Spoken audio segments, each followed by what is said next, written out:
My name is Melissa Franklin, and I'm a professor of physics at Harvard. I never really wanted to be a scientist, but I got very interested in physics when I was about 15. I had quit school when I was 13, and I just somehow got interested in physics. And then I just thought I'd study it for a while until I could do something else. And just things happened in such a way that that never happened. Oh, I wanted to be a, editor for fiction, or a filmmaker, or a great writer, or a jazz musician. I wasn't really smart enough to be any of those other things, unfortunately.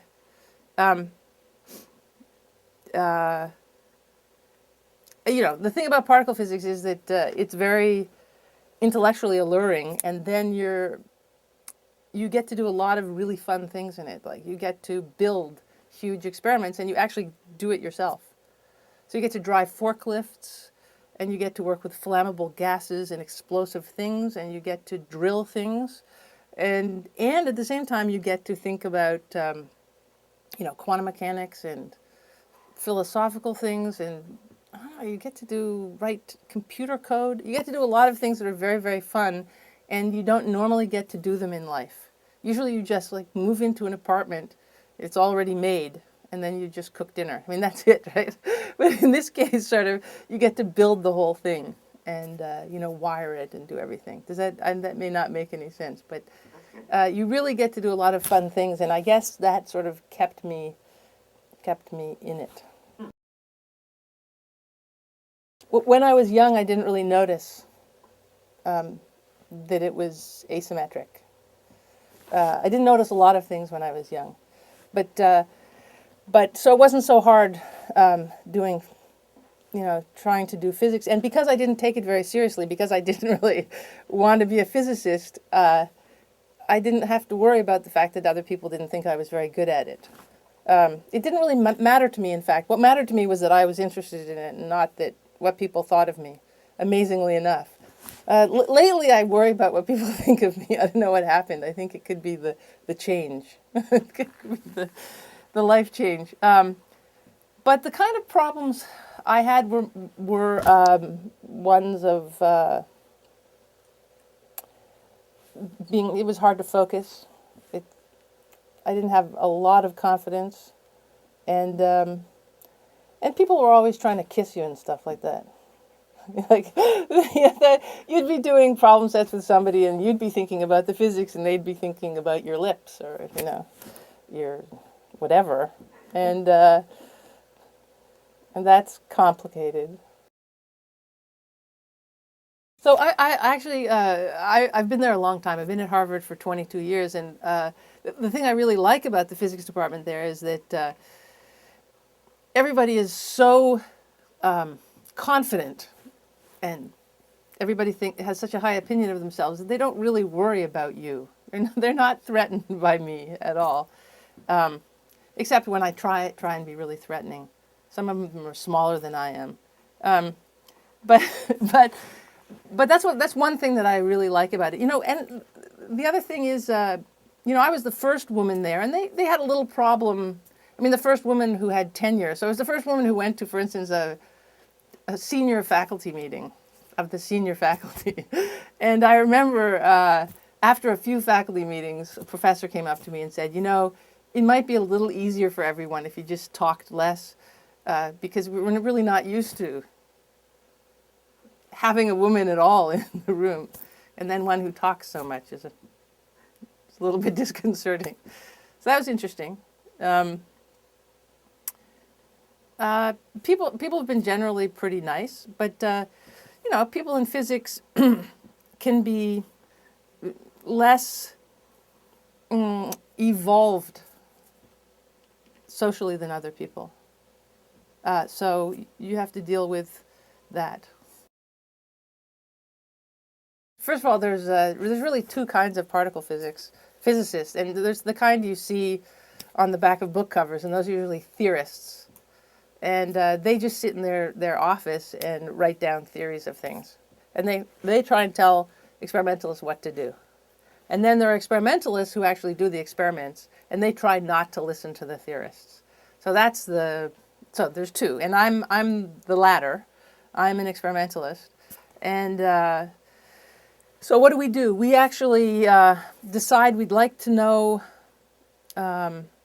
something about the universe, and in particular, we'd like to know something about the universe at a very small scale. So we'd like to know not only exactly what the smallest particles that make everything up are, like quarks and leptons, but we would like to know what's their relation to each other, how do they interact, how did they interact a long time ago, for instance, in the beginning of the universe, how are they going to interact in the future? And so we do these experiments, which are really, really fun. And it's really like controlling things incredibly. We're very big into controlling things. We take proton beams and we smash them together, and we build an enormous, $500 million detector to see, to measure, every microsecond what happens. So that's what we do. We study sort of the symmetries of the universe and how they get broken. Well, everyday people, it's amazing what they're interested in, actually. Everyday people are quite interested in a lot of things that you might not think. Everyday people are interested in the beginning of the universe, and you can't really understand the beginning of the universe, like the Big Bang, unless you understand particle physics. It's all particle physics, really. And actually, you can't understand much. Here's the thing. Particle physics right now, it's at a scale which is much smaller than a distance scale, much smaller than the scale of an atom, much smaller.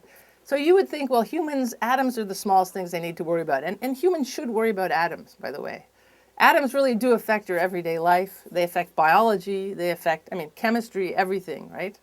So what happened is we as particle physics, we went to the atom, we understood everything about it, and we just kept going. We kept going. And it may not be relevant to biology, but it may be relevant to something in the future. I'm not exactly sure what, but it's certainly, for instance, if it's relevant to the beginning of the universe, I have to say that the beginning of the universe is also relevant to biology. Depending on what happened at the beginning of the universe, what the initial conditions were of the universe, it tells us about the future, strangely. Well, first of all, you can't describe what it is. It's just an idea. So we have this model. It's called the Standard Model. The reason there's so much depression in particle physics in the past 20 years is because the Standard Model seems perfect. That is, we have a model. And for many reasons, the Standard Model, we keep testing it. We keep building accelerators. We keep doing experiments. The Standard Model predicts something, we keep finding it to be true. So that's depressing. In this Standard Model, there's one missing piece. There's a symmetry that we see it as being a broken symmetry. So you can imagine someone that is symmetric, but then one eye is like half an inch lower than the other eye. And we go, why? Why is that? And they say, well, we think we know. We think we know why it is. One possibility is there's this Higgs boson. It's a particle which interacts with all the other particles in such a way as to make them move more slowly, let's say, have mass, be harder to push around. And so there's one theory that this Higgs boson should be able to be seen soon at high energies, and we're going to find it. So there's a whole bunch of people who are really looking for the Higgs boson. And we haven't found it yet, and I have to say that all the indirect evidence says we should have found it already, but we didn't. And then there's a whole bunch of other people who are perversely and wonderfully saying, look, if we don't find a Higgs boson, it's even more interesting. The only worry is if we do find it, the Standard Model is right. If we don't find it, they may never build us another accelerator. So it's kind of complicated. Well, on the one hand, it's just higher energy. Fermilab has a center of mass energy, total center of mass energy of 2 TeV, and the Large Hadron Collider is 14 TeV. When it's finally, after a while, it'll be 14 TeV. So you're just going to a higher energy, which means you can really probe smaller distances, which means you can make higher mass particles because you've got more energy. And so just from an experimentalist point of view, it's just way cooler, and we probably will see something interesting. From a theorist point of view, it reaches the energy where they say this symmetry breaking cause must show itself. It has to show itself. Actually, there's an argument that probability is violated, that probability will be greater than 1 unless we see something happening.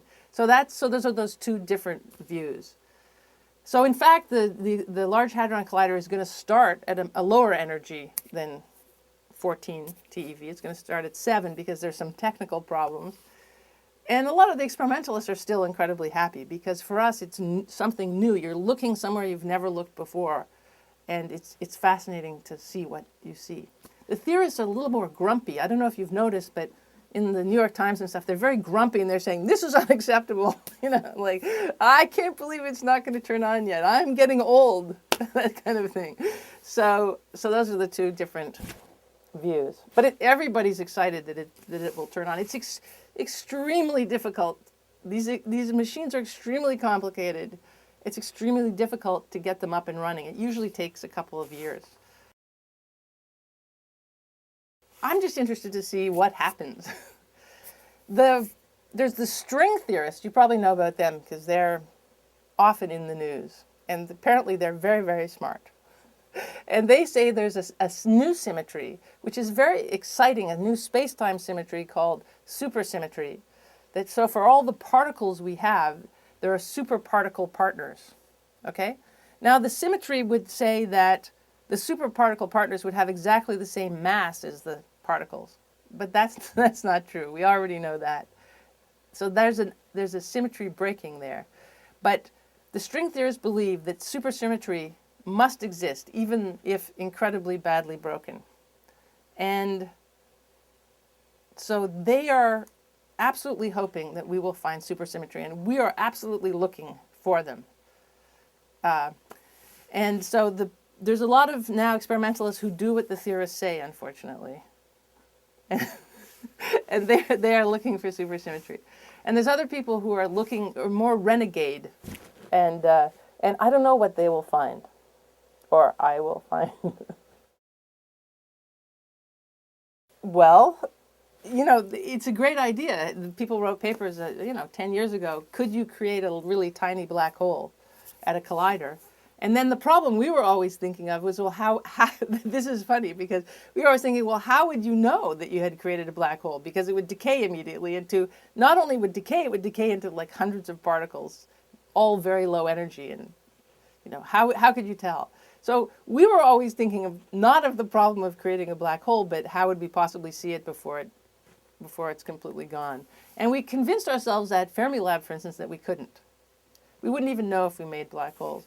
So it's a big surprise to me that all of a sudden people were really worried that we were going to make one so big that not only would we see it, but that it would devour the whole Earth. So CERN has put out a report that says, the likelihood is incredibly small. It's still, you can't say it's zero. But I think, it would be fast. It might be an interesting way to go. You wouldn't have a lot of time to worry like in all those apocalyptic films, where it takes a long time. So I just tell the people that it's just incredibly, the probability is incredibly small. On the other hand, it wouldn't be so bad. Well, Fermilab is still running. And in fact, Fermilab is going to continue running until we actually see that the LHC is working. It'll probably run for another year. It's possible you could see the Higgs boson if you're very lucky. It's possible, and it's there. It's possible that you could see it at Fermilab, but it's very unlikely. I don't know. There's so few people working on the collider at Fermilab now that it might be hard to find anything. Yeah, I guess it is sad. I worked on that for 25 years. I have a problem separating. Yeah, I guess so. Actually, more than 25 years. It's sad. So one of the great things about civilization is that there's a whole bunch of different people. All the different people are curious about different things, and somehow, if they all follow their own curiosity in some way, great stuff happens. That's sort of what's happened so far. I mean, if you're in a civilization where you're able to support people doing that, then the civilization you feel happier to be in it. I mean, when I read about something, whether it's art or biology or sociology, if I read about something interesting and I realize that some humans actually spent their whole life doing that, and that we supported them doing it, I feel like that's the pinnacle of civilization. That's the best. So I think, one of the reasons we fund these experiments is because we want to live in a world where people find stuff out. Imagine if you funded nothing in science and you never found anything out. How depressing would that be? I don't know, actually. How depressing would that be? That that would be pretty depressing. Or imagine a world in which nobody could write books. Or, yeah. I think the reason to fund things, and of course you can't argue that any stupid thing you should fund, but if there's a whole lot of people who are interested in doing something and it makes sense and they've worked on it for years, it's reasonable to fund it, I think, if you can. I mean, there's some people who believe that, you should only fund things that make people's lives longer. But that seems ridiculous. How about making people's lives better? How about making people happier to be alive because they can read cool stuff in the New York Times or whatever, wherever, in science?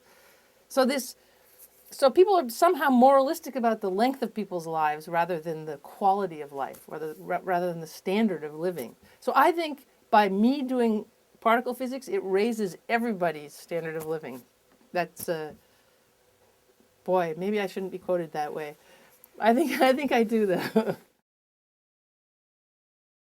I think it's great. I think, people made so much fun of Carl Sagan, but he did so many great things.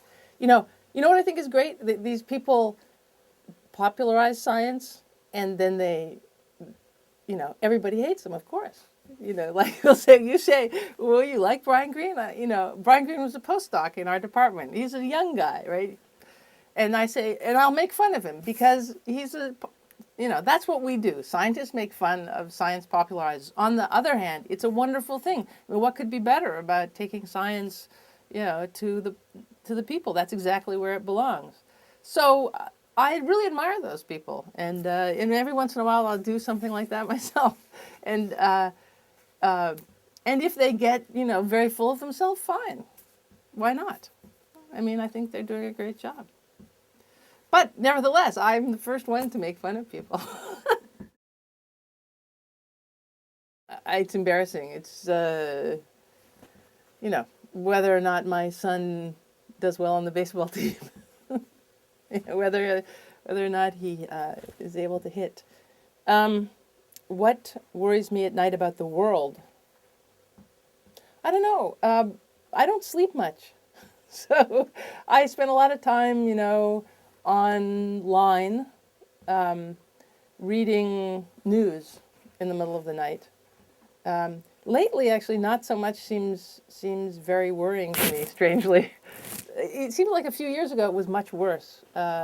Maybe that was, now, to be honest, if you look at CNN.com, nothing ever happens as far as I can tell. It's just, so, but there's more insidious things happening which are scary, I guess. I don't stay up at night worrying about global warming, even though I think it's a huge problem. This is embarrassing. I stay up at night worrying about local stuff. Yeah, I'm sorry. I should have something really deep to say about that. So here's the problem. I just have to tell you right now, whenever I meet somebody who I really like, who I really admire, I'm a complete idiot at dinner. So, complete idiot. So, in a way, I would not ever like to go to dinner with anyone. But I have to say that when Samuel Beckett died, I felt like, are you kidding? I was supposed to become your friend. How did you die without that happening? It was just it was an unspoken idea I'd had my whole life, that I would, of course, meet Samuel Beckett, and of course he would like me, and of course we would become friends. But of course, if I did meet him, I'd act like a complete idiot. Yeah, and I was supposed to meet Feynman, but luckily I didn't, because then I don't have that. You know how people say that pain you can't remember, but embarrassment you can. So I'm really glad I didn't meet Feynman. Imagine meeting Feynman and then, having nothing but love at all energy scales for him, and then being an idiot, and then remembering that your whole life. So I don't really want to meet these guys at all. But I think I'd be less embarrassed by Beckett than Feynman. I think it's important to realize that the most interesting thing about you is what you're interested in. So what you have to play up is always your interests and follow your interests, because that's actually what's interesting. That's the only thing that's ever going to be interesting about you, and that can go a long way in physics or in science. Just being able to follow your own ideas is really important. That's not to be totally tied up with the idea of my idea, but just to follow in the direction of your own ideas. And honestly, there's no point in being successful in physics if you can't. So I don't know if that's, I think that is a way to succeed, actually, to have a vision.